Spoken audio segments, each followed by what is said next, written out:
মই অৱগত নহয় ভালকৈ কিমান যে কি মানুহ হৈছে মই ৰাতিপুৱা যেতিয়া 7টা বজাত যেতিয়া ফোনটো ৰাতিপুৱা যে খুলিছোঁ তেতিয়া 8টা বজাত খুলি মই খোজকাঢ়িব যাওঁতে গাঁৱত এজন ল'ৰাই মোক ক'লে যে এনেকুৱা ঘটনা হৈছে শুনিছিল নেকি মইতো শুনা নাই নকৈছোঁ তাৰপৰা কৈছে বোলে এনেকুৱা ঘটনা হয় নেকি তেতিয়া মই যাওঁ আহিখিনি পালোহি এতিয়া কথাটো হ'ল আহিখিনি বুজি পালোঁ যে এই কথাটো যিটো ঘটনা ঘটি আছিল আমি গুলুখানাকে গোটেই অঞ্চলৰ মানুহে জানে ইয়াত থকা মহিলাজনীৰ লগত বা পুলিচ এজনৰ লগত কিবা এটা ইলিগেল এফেয়াৰ এটা হৈ আছিল বুলি প্ৰায়খিনি মানুহে গম পায় আমিও গম পাওঁ সেইটো সঁচা কথা কথাটো এনেকুৱা এটা চূড়ান্ত পৰ্যায় পাবগৈ বুলি ভবা নাছিলোঁ কাৰণ লোক ব্যক্তিগত জীৱন আমি কিয় শুনামগৈ এতিয়া আহি যে কাহিনীটো যে গম পালোঁ যে এনেকৈ কোৱা গলা বুলি এজন পুলিচ বিষয়াজন আহি কেনে ইয়াতে গুলীয়াগুলী হ'ল মহিলা জেগাত গুলি লাগিল আৰু তেখেতো মানে 26 পিষ্টলে গুলি কৰি মৰি গ'ল কেইটা গুলি লাগিছে বুলি সেইটো সবিশেষ মই ইমান নাজানো কেইটা লাগিছে এতিয়া কথাটো হ'ল কি এটা কথা আমি কওঁ যে এইটো অসম পুলিচৰ বাবে এটা বিৰাট দুখৰ বিষয় যে বহুত পুলিচ বিষয়া আমি দেখিছোঁ এইটো সঁচা কথা মানে যে তেওঁলোকে এই খাকী ড্ৰেছ আৰু পিষ্টল লৈ কেনে সাধাৰণ জনতাৰ ওপৰে আহি কেনে কিছুমান ব্যক্তিগত জীৱন আহি মাৰি এইটো সঁচা কথা আৰু এইটোৱে ফল চাগে এইটো সঁচা কথা মানে এইবিলাক হ'ব নালাগে গতিকে চৰিত্ৰ ক্ষেত্ৰত অসম পুলিচক আমি অলপ সুধৰিব কৈছোঁ কিছু ব্যক্তিক চব নহয় অসম পুলিচৰ বহুত ভাল ব্যক্তি আছে কিন্তু এনেকুৱা ব্যক্তিবিলাকৰ কাৰণেই আজি অসম পুলিচত আমাক কালিমা লাগিছে গতিকে এইটো ক্ষেত্ৰত যিখিনি সাহিত্যিক শোধন কৰিবলগীয়া আছে এইটো ক্ষেত্ৰত অসমৰ চৰকাৰে হওক বা অসমৰ ডিজিপি মহোদয় কিন্তু অসম পুলিচৰ এই বিশেষকৈ দেখা ল'ৰাকেইটাক মানে যিকেইটা দেখা ল'ৰা বিলো ফৰ্তি ল'ৰাকেইটাক মানে অকল চম্ভালিবলগীয়া আছে কিন্তু সঁচা কথা গোটেই ঘটনাটো কিমান দিনৰ পৰা এনেধৰণৰ হৈ আছিলে বুলি এনে অভিযোগ আপোনাকে শুনিবলৈ পায় মই আজি প্ৰায় 1.5 মাহমান আগতে তেখেতৰ আমি শুনিছিলোঁ হয় আমি বুলিলে নহয় প্ৰায়খিনি মানুহে গম পায় কিন্তু কাৰ ল'ৰা ছোৱালী গম পোৱা নাছিল কিন্তু আজি গম পোৱা গ'ল আৰক্ষী বিষয়াজন ইয়াতো আগতে ওচি হৈছিলে লাহোৰ থানাত তেখেতো ওচি হিচাপে আছিল এতিয়া পাই কিবা সিমানখিনি হ'ব পাৰে এইটো আমি পুৱা ভাগতে এই ঘটনাটো গম পাই আমি আহিছোঁ আহি মেলি দেখিলোঁ মহিলাগৰাকীৰ গাত গুলি লাগিছে মানে শুনিছোঁ আৰু তেখেতলোককতো মেডিকেল কলেজলৈ তেখেতলোকে লৈ যোৱা হ'ল আৰু অনুপম গোৱালা ছাৰ তেখেত ইতিমধ্যে মৃত্যু হৈছে এইটো খুব আমাৰ সমগ্ৰ অঞ্চলটো এটা দুখ লাগিছে আৰু সমগ্ৰ অঞ্চলটো এটা বেয়া খবৰ আমি এই ঘটনাৰ লগত কেনেধৰণে সম্পৰ্ক আছিল মানে তেখেত লাহোৱালত তেখেতে আজি 2 বছৰ আগত তেখেতে ওচি আছিলে তেখেত তেতিয়া কিবা কেছত ইয়ালৈ আহিছিলে বা তেখেতৰ যি আমাৰ লাহন বাইদেউৰ গাত গুলি লাগিলে তেখেতৰ এখন স্কুলৰ অনাৰ হয় সেই তেখেতে স্কুলৰ সামাজিক কামত বা কিবা ঘৰুৱা কামত কেছত আহোঁতে তেখেতৰ লগত সম্পৰ্ক আছে বুলি মই ক'ব বিচাৰোঁ স্থানীয় ৰাইজে ক'ব বিচাৰে আৰু যি আজি চক তেখেতে নামৰূপৰ পৰা নিশা 2 বজাত 70 কিলোমিটাৰ তেখেত নিশা 2 বজাত মানুহৰ ঘৰলৈ আহিছে এই ঘৰখনলৈ তাত কিবা ৰহস্যজনক আছে তেখেত কিবা প্ৰেমৰ লগত কিবা সম্পৰ্ক আছে বুলি স্থানীয় ৰাইজে কথা কৈছে আমি গম পাইছোঁ কিন্তু এটা খুব বেয়া লাগিছে তেনেকুৱা এটা ঘটনা হ'ব নালাগে আজি তেখেতে এজন অফিচাৰ হৈ তেখেতে তাৰ নিজৰ এজন খাকী য'ত নিজৰ ড্ৰেছ য'ত তেখেতে আজি কিবা আমাৰ দাগ লগাইছে বুলি ক'ব বিচাৰোঁ আৰু তেখেতে সেইটোতো আছে তেখেত এজন ৰাষ্ট্ৰীয় বঁটা পোৱা এজন অফিচাৰ হয় আৰু তেখেতে প্ৰথমতে যেতিয়া আমাৰ লাহোৱাল আৰু টেঙাঘাট অঞ্চলত তেখেত আগতে থাকি যোৱা প্ৰায় তেখেতে এই অঞ্চলটোত 4 বছৰমান 2খন থানাত থাকি যোৱা কিন্তু ৰাইজৰ লগত তেখেতে খুব এটা ভালেই আছিলে কিন্তু ৰাইজৰ লগত সম্পৰ্ক আছিলে আৰু তেখেতে ৰাইজৰ সৈতে কামো কৰিছিলে কি কাৰণত এইটো হ'ল কিন্তু এইটোৱে ভাবি আমি চিন্তা কৰিবলগীয়া বিষয়টো আৰু এটা চৰকাৰক মই বিনম্ৰ অনুৰোধ কৰিছোঁ যাতে এটা ভাল উচিত বিচাৰ এটা কৰিব লাগে যি দোষী তাক শাস্তি দিব লাগে কেনেকৈ সংঘাতৰ নিশাৰ ভাগত কি হ'ল বুলি এনেই বৰ্তমানলৈ কৈছে কাৰ কিমান গুলি লাগিলে কেনেকৈ এইটোতো তেখেতে যিটো মাৰিছিলে 4 জাই গুলি মাৰিছিলে কিন্তু এটা গুলি তেখেতৰ যি আমাৰ মহিলাগৰাকী আছে লাহন বাইদেউ তেখেতৰ বুকুত লাগিছে কিন্তু যি লাহন বাইদেউ যি স্বামী আমি ডাউট কৰিছোঁ স্থানীয় লাহন বাইদেউ স্বামীক গাত মাৰোঁতে লাহন বাইদেউ সোমাই দিছে বুলি ডাউট তাৰ পিছতহে তেখেতে নিজৰ মান সন্মানৰ কথা আছে বা তেখেতৰ চাকৰি কথা আছে বুলি তেখেতে নিজৰ মূৰত গুলি মাৰি আত্মহত্যা কৰিছে বুলি মই ভাবো মানে। মহিলাগৰাকীৰ পৰিয়াল কোন কোন আছে? মহিলাগৰাকীৰ পৰিয়াল 2টি সন্তান আছে আৰু তেখেতৰ স্বামী আছে আৰু তেখেতৰ শাহুমা আছে আৰু লগতে সম্পৰ্কৰ মানুহ আছে, কিন্তু চব পাক তেওঁ গৃহিণী নে বেলেগ কামো কৰিছিলে? তেখেতে স্কুলখনৰ অনাৰ আছিলে আৰু ঘৰুৱা কাম কাজ কৰে। আপোনাৰ ভাই ভয় কেনেকৈ হ'ল ঘটনাটো? কি কথা কেনেকৈ গম পালে আপোনালোকে? কেতিয়া গম পালে? ৰাতিপুৱাহে গম পাইছো আমি। হয়, কি বুলি গম পালে কথা? আহিয়ে গম পাইছো মানে মানে গুলি কৰোতে তাইক গুলি কৰিলে বোলে, গুলি কৰি পেলাই নিজেও গুলি কৰিলে বোলে। কি পৰিস্থিতিত গুলি কৰিবলগীয়া হ'ল? কিবা কৈছে নেকি কথা? নাই কোৱা, তাইহে জানিব সেইবিলাক। বাকীসকলে কোৱা নাই? ঘৰৰ মানুহে কেনেকে হঠাৎ গুলি নকৰে? কিবা এটা কাৰণ লাগিব নহয় জানো? কাৰণটো কি আছিল কিবা গম পাইছে? তৰ্ক বিতৰ্ক হৈছিল নেকি? তৰ্ক বিতৰ্ক হৈছে সেইটো ভাইটিহে গম পাব, ভাইটিহে আছিলে ওচৰত।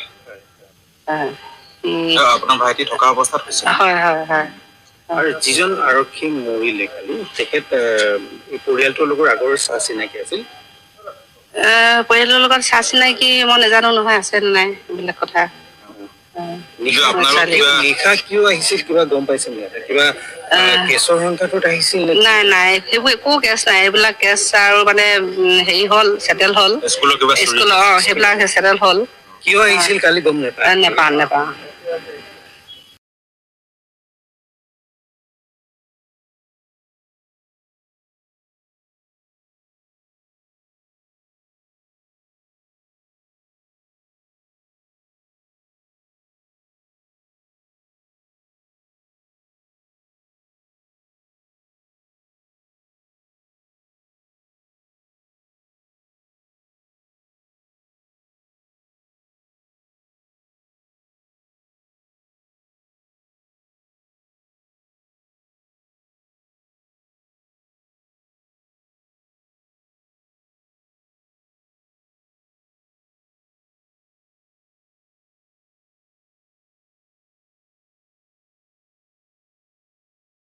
মই অৱগত নহয় ভালকৈ কিমান যে কিমান সময় হৈছে।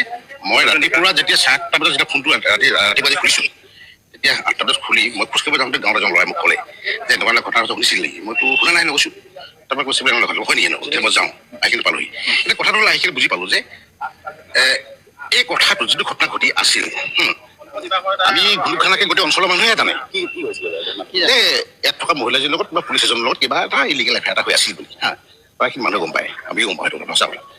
কথাটো এনেকুৱা এটা চূড়ান্ত পৰ্যায় পাবগৈ বুলি ভবা নাছিলোঁ, কাৰণ লোক ব্যক্তিগত জীৱন আমি কিয় সোমামগৈ। এতিয়া আহি যে কাহিনীটো গম পালোঁ যে এনেকৈ গলা বুলি এজন পুলিচ বিষয়াজন আহি কেনে ইয়াতে গুলীয়াগুলী হ'ল, মহিলা যেতিয়া গুলি লাগিল, সেইটো মানে 26 পিষ্টলে গুলি কৰি মৰি গ'ল। কেইটা গুলি লাগিছে বুলি সেইটো সবিশেষ মই নাজানো কেইটা লাগিছে। এতিয়া কথাটো হ'ল কি, এটা কথা আমি কওঁ যে এইটো অসম পুলিচৰ বাবে এটা বিৰাট দুখৰ বিষয়। বহুত পুলিচ বিষয়া আমি দেখিছোঁ, এটা সঁচা কথা মানে যে তেওঁলোকে এই খাকী ড্ৰেছ আৰু পিষ্টল লৈ কিনে সাধাৰণ জনতাৰ ওপৰে আহি কিনে কিছুমান ব্যক্তিগত জীৱন আহি মাৰি, এইটো সঁচা কথা। আৰু এইটো ফল চাগে এইটো সঁচা কথা মানে এইবিলাক হ'ব নালাগে। গতিকে চৰিত্ৰ ক্ষেত্ৰত অসম পুলিচক আমি অলপ ধৰিব কৈছোঁ। কিছু ব্যক্তি চব নহয়, অসম পুলিচত বহুত ভাল ব্যক্তি আছে, কিন্তু এনেকুৱা ব্যক্তিবিলাকৰ কাৰণেই আজি অসম পুলিচত আমাৰ কালিমা লাগিছে। গতিকে এইটো ক্ষেত্ৰত যিখিনি সাহিত্যিক শোধন কৰিবলগীয়া আছে, এইটো ক্ষেত্ৰত অসমৰ চৰকাৰে হওক বা অসমৰ ডিজিপি মহোদয়, কিন্তু অসম পুলিচক এই বিশেষকৈ দেখা লগাকেইটাক মানে যিকেইটা দেখা লগাকে বিলোপ ফটি লগাকেইটাক মানে অকল চম্ভালিবলগীয়া আছে। কিন্তু সঁচা কথা। এই গোটেই ঘটনাটো কিমান দিনৰ পৰা এনেধৰণৰ হৈ আছে বুলি অভিযোগ আপোনাক শুনিবলৈ পায়? মই আজি প্ৰায় 1.5 মাহমান আগতে তেখেতৰ আমি শুনিছোঁ। হয় আমি বুলি নহয়, প্ৰায়খিনি মানুহে গম পায়, কিন্তু কাৰো আছে গম পোৱা নাছিল, কিন্তু আজি গম পোৱা গ'ল। ইয়াতো আগতে ওচৰ লাহোৰ থানাত তেখেতৰ উচিত আছে, কিবা সিমানখিনি হ'ব পাৰে। এইটো আমি পুৱা ভাগতে এই ঘটনাটো গম পাই আমি আহিছোঁ। আহি মেলি দেখিলোঁ মহিলাগৰাকীৰ গাত গুলি লাগিছে। মানে শুনিছোঁ আৰু তেখেতলোককতো মেডিকেল কলেজলৈ তেখেতলোকে লৈ যোৱা হ'ল। আৰু অনুপম গৰালা ছাৰ তেখেত ইতিমধ্যে মৃত্যু হৈছে। এইটো খুব আমাৰ সমগ্ৰ অঞ্চলটো এটা দুখ লাগিছে আৰু সমগ্ৰ অঞ্চলটো এটা বেয়া খবৰ। আমি তেখেত লাহোৱালত তেখেতে আজি 2 বছৰ আগত তেখেতে OC আছিলে।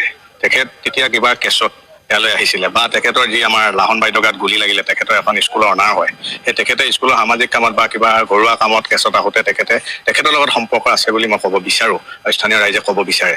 আৰু যি আজি চাওক, তেখেতে নামৰূপৰ পৰা নিশা 2 বজাত কিলোমিটাৰ তেখেত নিশাত দুজন মানুহৰ ঘৰলৈ আহিছে এই ঘৰখনলৈ তাত কিবা ৰহস্যজনক আছে তেখেত কিবা প্ৰেমৰ লগত কিবা সম্পৰ্ক আছে বুলি স্থানীয় ৰাইজে কথা কৈছে আমি গম পাইছো কিন্তু এটা খুব বেয়া লাগিছে তেনেকুৱা এটা ঘটনা হ'ব নালাগে আজি তেখেতে এজন অফিচাৰ হৈ তেখেতে তাৰ নিজৰ এজন খাকি নিজৰ দেশ তেখেতে আজি কিবা আমাৰ দাগ লগাইছে বুলি ক'ব বিচাৰো আৰু তেখেতে হেতুটো আছে তেখেতে এজন ৰাষ্ট্ৰীয় বঁটা পোৱা এজন অফিচাৰ হয় আৰু তেখেতে প্ৰথমতে যেতিয়া আমাৰ লাহোৱাল আৰু টেঙাঘাট অঞ্চলত তেখেত আগতে থাকি যোৱা প্ৰায় তেখেতে এই অঞ্চলটোত 4 বছৰমান দুইখন থানাত থাকি যোৱা কিন্তু ৰাইজৰ লগত তেখেতে খুব এটা ভালেই আছিলে কিন্তু ৰাইজৰ লগত সম্পৰ্ক আছিলে আৰু তেখেতে ৰাইজৰ হতে কামো কৰিছিলে কি কাৰণত এইটো হ'ল কিন্তু এইটোৱে ভাবি আমি চিন্তা কৰিবলগীয়া বিষয়টো আৰু এটা চৰকাৰক মই বিনম্ৰ অনুৰোধ কৰিছো যাতে এটা ভাল উচিত বিচাৰ এটা কৰিব লাগে যি দোষী তাক শাস্তি দিব লাগে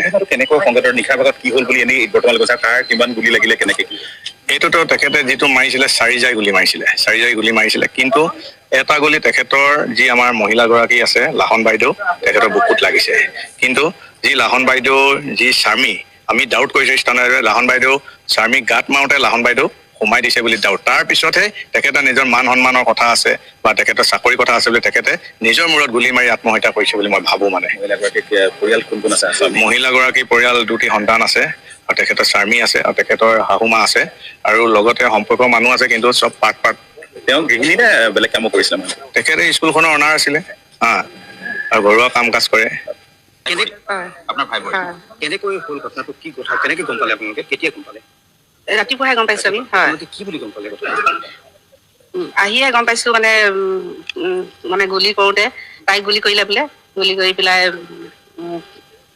নিজেও গুলি কৰিলে বোলে কি পৰিস্থিতিত গুলি কৰিবলগীয়া হ'ল কিবা কৈছে নেকি কথা নাই কোৱা তাইহে জানিব সেইবিলাক বাকীসকলে কোৱা নাই ঘৰৰ মানুহে কেনেকে হঠাৎটো গুলি নকৰে কিবা এটা কাৰণ লাগিব নহয় কাৰণটো কি আছিল কিবা গম পাইছে তৰ্ক বিতৰ্ক হৈছে নেকি তৰ্ক বিতৰ্ক হৈছে এইটো ভাইটিহে গম পাব ভাইটিহে আছিলে ওচৰত আপোনাৰ ভাইটি থকা অৱস্থাত হয় হয় হয় আৰু যিজন আৰক্ষী মৰিলে কালি তেখেত পৰিয়ালটোৰ লগত আগৰ চিনাকি আছিল পৰিয়ালৰ লগত চিনাকি মই নাজানো নহয় আছে নাই এইবিলাক কথা নিশা কিয় আহিছিল কিবা গম পাইছিল কিবা কেছৰ সংখ্যাটোত আহিছিল নাই নাই সেইবোৰ একো কেছ নাই এইবিলাক কেছ আৰু মানে হেৰি হ'ল চেটেল হ'ল স্কুল সেইবিলাক চেটেল হ'ল কিয় আহিছিল কালি গম নাপায় নেপাওঁ